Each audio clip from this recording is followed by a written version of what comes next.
President Donald Trump's apparent contradiction of his Secretary of State's stance on whether to attack North Korea wasn't a contradiction at all, says one of Rex Tillerson's closest advisors. Instead, it was a sharp sign that diplomatic channels between the U.S. and North Korean leader Kim Jong-un are cooling, according to Tillerson's communications advisor, R.C. Hammond. Trump created confusion early Sunday with a series of tweets saying he told Tillerson he is wasting his time trying to negotiate with Little Rocket Man, a nickname the president has given to the North Korean dictator. Secretary of State Rex Tillerson departs a joint news conference by Spanish Prime Minister Mariano Rajoy and President Donald Trump at the White House on September 26. Tillerson and Trump seem to be contradicting each other on U.S. policy toward North Korea. Jonathan Ernst-Reuters keep up with this story and more by subscribing. The president's tweets followed Tillerson's meeting Saturday with Chinese officials in Beijing. There, Tillerson insisted his immediate goal is to calm things down in the standoff between Trump and Kim. Over the summer, North Korea ramped up testing of long-range missiles that could potentially deliver a nuclear warhead to the U.S., and early last month, the regime tested a nuclear weapon underground. We've made it clear that we hope to resolve this through talks, Tillerson said Saturday of the heightened nuclear tensions after Trump promised in August to rain fire and fury on North Korea following a missile test.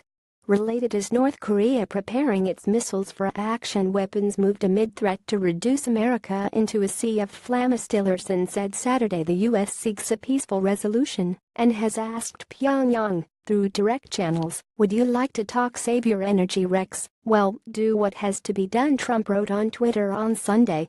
He meant that Tillerson is wasting his breath trying to negotiate with North Korea's leader. The contradictory statements by Trump and his top diplomat confused experts and former diplomats. Can Trump actually believe this unprecedented foreign policy incoherence serves U.S.? Wrote Laura Kennedy, former Deputy Assistant Secretary of State for European and Eurasian Affairs in the George W. Bush administration. Trump publicly humiliated his Secretary of State with his comments, Kennedy said. Just after Tillerson meets with the Chinese and discloses U.S. efforts to engage NK, POTUS cuts him off at the knees, wrote Abraham Denmark, director of the Asia program at the Wilson Center, a nonpartisan think tank. Normally, it expects ex-state to resign. Hammond doesn't see Trump's comments the same way. Let's resign the idea of resignation. The president just made it clear to the Kim regime the diplomatic offer on the table is cooling, Hammond wrote on Twitter Sunday.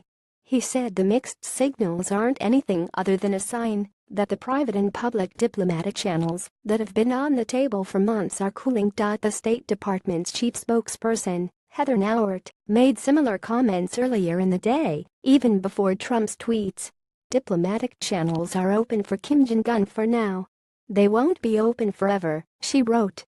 This is not the first time the president and his Secretary of State have seemed to contradict each other. After Trump promised fire and fury against North Korea in August, Tillerson said the president was merely speaking in threatening language that the North Korean dictator would understand. However, Trump's Secretary of Defense, James Mattis, has repeatedly said that a military option for dealing with the Kim regime remains firmly on the table. After briefing Trump on military options to deal with North Korea on September 3, Mattis said during a press conference that any threat to the U.S. or its allies will be met with a massive military response, a response both effective and overwhelming. Hammond indicated on Sunday that Trump's position on using the military was nothing new, as America's failed policy of strategic patience ended in February. Channels have been open for months, he wrote. They've been unused and cooling for months.